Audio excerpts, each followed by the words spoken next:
കൂടുതൽ ഹിറ്റാച്ചിയും JCB മെഷീനുകളും എത്തിച്ചിരിക്കുന്നതിൻ്റെ തത്സമയ ദൃശ്യങ്ങൾ കൂടിയാണ്. ഞങ്ങളുടെ റിപ്പോർട്ടർ വാർത്താ സംഘം പലയിടങ്ങളിൽ നിന്നായി തത്സമയം ഈ കാഴ്ചകൾ പ്രേക്ഷകരിലേക്ക് നൽകുന്നു. 52 മണിക്കൂർ പിന്നിട്ട് 53 മണിക്കൂറിലേക്ക് നമ്മളുടെ തത്സമയ സംപ്രേഷണം ഇടവേളകളില്ലാതെ തുടരുകയാണ്. പലയിടങ്ങളിൽ നിന്നുമുള്ള കാഴ്ചകൾ നമ്മളുടെ കരളലിയിക്കുന്ന കാഴ്ചകളാണ്. അപ്പോഴും ഈ ദുരന്ത ഭൂമിയിൽ നമുക്ക് കൈത്താങ്ങായി നിൽക്കുന്ന നന്മയുള്ള ചില മനുഷ്യരെ കൂടി നമ്മൾ കണ്ടു. ഈ രക്ഷാപ്രവർത്തനത്തിനായി കയ്യും മെയ്യും മറന്ന് ഓടിയെത്തുന്ന മനുഷ്യർ, അവർ എത്രമാത്രം സത്യസന്ധരായ മനുഷ്യരാണ് എന്നുള്ളത് ഒരിക്കൽ കൂടി രേഖപ്പെടുത്തുന്നതായി ഈ ദുരന്തഭൂമിയിലെ രക്ഷാപ്രവർത്തനം. ദുരന്തഭൂമിയിൽ നിന്ന് കിട്ടിയ സ്വർണം റിപ്പോർട്ടർ വാർത്താ സംഘത്തെ ഏൽപ്പിക്കാൻ രക്ഷാപ്രവർത്തകരെത്തി. എന്താണ് അവർ പറയുന്നത് എന്ന് നമുക്കൊന്ന് നോക്കാം.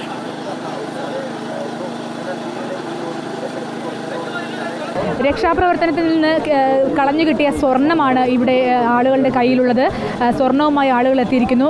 ഇത് എവിടെ നിന്നൊക്കെയാണ് നിങ്ങൾക്ക് ഇത് കിട്ടുന്നത്? ഞങ്ങൾ വീടുകൾ പരിശോധിച്ചുകൊണ്ടിരിക്കുമ്പോൾ അതിൻ്റെ ഉൾഭാഗത്ത് നിന്നാണ് സ്വർണ്ണം കിട്ടിയിട്ടുള്ളത്. ഇതിപ്പോൾ ഇതിൽ സ്വർണ്ണമുണ്ട്, വളകളുണ്ട്, പിന്നെ കുറച്ച് ഡോക്യുമെൻറ്റ്സ് ആധാരങ്ങൾ കിട്ടിയിട്ടുണ്ട്. അപ്പോൾ അത് കുഴപ്പമില്ല, ആധാരങ്ങൾ കിട്ടിയിട്ടുണ്ട്. അപ്പോൾ അത് കൺട്രോൾ റൂമിൽ എത്തിക്കാൻ വേണ്ടിയിട്ട് പോയിക്കൊണ്ടിരിക്കുകയാണ്. ഈ ആധാരങ്ങളും മറ്റും നമുക്ക് ആളുകളെ തിരിച്ചറിയാനും അതിനൊക്കെയുള്ള സഹായം ഇതിൽ ജെയ്സൺ തോമസ് എന്ന് പറയുന്ന ഒരു വ്യക്തിയുടെ ഡോക്യുമെൻറ്റ്സ് കിട്ടിയിട്ടുണ്ട്. ഇത് ഒന്നിച്ചൊരു കവറിലായിരുന്നു. ആ കവറിൽ നിന്നാണ് ഇപ്പോൾ ഞങ്ങൾക്ക് ഇയാളുടെ ആണെന്ന് മനസ്സിലായത്. ജോൺസൺ ഫ്രാൻസിസ് എന്നാണ് അദ്ദേഹത്തിൻ്റെ പേര്. ജെയ്സൺ ഫ്രാൻസിസ് എന്നാണ് പേര്. അപ്പോൾ മുട്ടിൽ പഠിക്കുന്നതാണ് ആയിരിക്കും. അപ്പോൾ ഞങ്ങൾ ഈ നാട്ടുകാരല്ല, ഞങ്ങൾ പാലക്കാട്ടിൽ നിന്ന് എത്തിയ ആളുകളാണ്. അപ്പോൾ അതുകൊണ്ട് പിന്നെ കുറച്ച് ആധാർ കാർഡിലൊക്കെ ഉള്ള ആളുകളുടെ പേര് ഫ്രാൻസിസ്, ബാങ്ക് പാസ്ബുക്ക് ഉണ്ട്. അതെ. അതായത് കൂടുതൽ സ്വർണം, ബാങ്ക് പാസ്ബുക്കുകൾ, വിദ്യാഭ്യാസ രേഖകൾ ഇതൊക്കെ കിട്ടിക്കൊണ്ടിരിക്കുകയാണ്. ഇതൊക്കെ കൊണ്ട് ഇവരിപ്പോൾ കൺട്രോൾ റൂമിലേക്കാണ് പോവുക. അവിടെ നിന്നാണ് ഇത് ആരുടെയൊക്കെയാണെന്ന് കണ്ടെത്താൻ കഴിയുമോ എന്ന് പോലും അറിയില്ല. എങ്കിലും ഞങ്ങളിത് കൺട്രോൾ റൂമിൽ ഏർപ്പിക്കും. പലർക്കും ഇത്തരം കിട്ടിയ സ്വർണ്ണ ആഭരണങ്ങളുടെ രേഖകൾ കിട്ടിയാൽ എന്ത് ചെയ്യണമെന്നുള്ള ഒരു കാര്യത്തിൽ അറിവില്ലായ്മയുണ്ട്. അപ്പം അവർക്ക് ഇത് പുറത്ത് കൺട്രോൾ റൂം പ്രവർത്തിക്കുന്നുണ്ട്. അല്ലെങ്കിൽ ഏതെങ്കിലും ഒരു സർക്കാർ ഉദ്യോഗസ്ഥനോടോ ഒരു പോലീസുകാരനോടോ പറഞ്ഞുകൊണ്ട് കൺട്രോൾ റൂമിൽ കൃത്യമായി ഇത് നൽകുക, രേഖപ്പെടുത്തുക, നിങ്ങളുടെ ഫോൺ നമ്പർ കൊടുക്കുക. ഇത്തരം കാര്യങ്ങളാണ് കൺട്രോൾ റൂമിൽ ഉണ്ടാകുക. മറ്റൊരു വ്യക്തിക്കും ഇത് കൈമാറാൻ പാടില്ല. കൃത്യമായ കൺട്രോൾ റൂമിൽ ഈ സാധനങ്ങൾ കൈമാറണം. നിങ്ങൾ ഫോൺ നമ്പർ വാങ്ങി അത് നൽകുകയും ചെയ്യണമെന്നുള്ള അഭ്യർത്ഥനയുണ്ട്.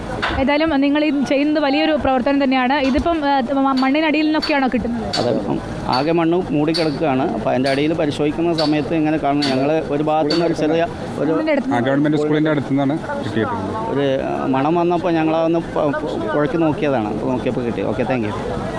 അതായത് കൂടുതലായ ആളുകൾക്ക്, രക്ഷാപ്രവർത്തകർക്ക് സ്വർണം അതുപോലെ മറ്റ് രേഖകളൊക്കെ കിട്ടുന്നു. അതവർ തീർച്ചയായും എത്തിക്കേണ്ടത് കൺട്രോൾ റൂമിലാണ് എന്ന കാര്യമാണ് അവർ പങ്കുവയ്ക്കുന്നത്. ഓക്കെ സാനിയോ, വളരെ പ്രധാനപ്പെട്ട കാര്യമാണ്. ഒരായുഷ്കാലം മുഴുവൻ അധ്വാനിച്ചുണ്ടാക്കിയ സ്വത്ത്, പൊന്ന്, ഒപ്പം കൂര, ഇതെല്ലാം തകർന്നടിയുന്ന കാഴ്ചയാണ് പ്രേക്ഷകർ കണ്ടത്. ഈ ആകാശ ദൃശ്യങ്ങളിൽ ഇതിൻ്റെ ഭീകരാവസ്ഥ പ്രേക്ഷകർക്ക് മനസ്സിലാവും. കോടമഞ്ഞുള്ള പ്രദേശത്ത് സാധാരണ രീതിയിൽ വളരെ സുന്ദരമായിരിക്കേണ്ട ഒരു പ്രദേശമാണ് ഈ പ്രളയജലം കൊണ്ട് മുറിവേറ്റിരിക്കുന്നത്, തകർന്നടിഞ്ഞിരിക്കുന്നത്. ബോംബ് എന്ന് നമുക്ക് തന്നെ പറയാം. ജലബോംബിൻ്റെ സ്ഫോടനമാണ് ചൂരൽമലയിൽ നടന്നത് എന്നാണ് വിദഗ്ധർ അഭിപ്രായപ്പെടുന്നത്. അവിടെ നിന്നും കണ്ടെടുത്ത മനുഷ്യർക്കൊപ്പം ആയുഷ്കാലം കൊണ്ടുണ്ടാക്കിയ വീട് തകർന്നുപോയി. അവരുടെ സ്വർണം അവർക്ക് ധരിക്കാൻ കഴിയാതെ പോയി.